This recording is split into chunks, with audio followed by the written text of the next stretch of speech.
Hi guys, I'm Haley Hamilton. I'm a student at Chattahoochee Technical College, and today we are going to be talking about health within early childhood education.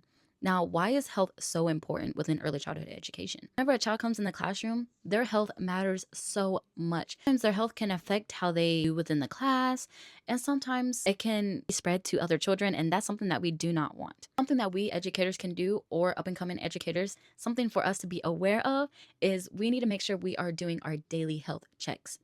Now, what is a daily health check, you might ask?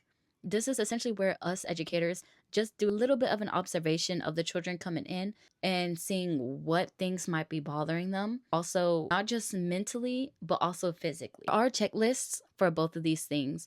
So, for starters, we have our physical health. We can go into it a little bit about the details.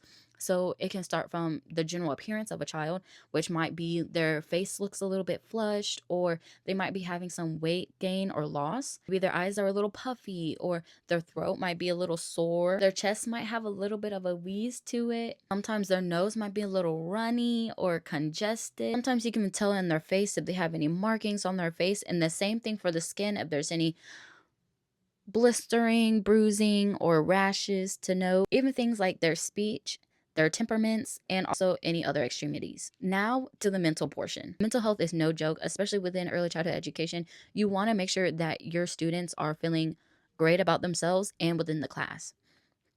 So some things to look out for is if they're having any sense of worthlessness, or they're very sad, they're tearful, moments where they don't want to go to school, seem very irritated, and they have unexplained anger, or even their change within their sleeping and eating habits are super, super crucial. And sometimes there are ways that we can prevent some of these things between the two.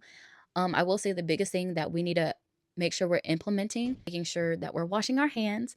And if a child does have a fever, or if a child is vomiting or having diarrhea, has a fever, just send them home or keep them at home. I feel like it's best to keep a child at home than bring them to school while they're sick and they're spreading it to other children. So just before we go, I do want to rant a little bit about, yet again, why this is so important. Whenever we are not feeling well, whether it's physically or mentally, it just makes us not want to be in whatever environment that we're in.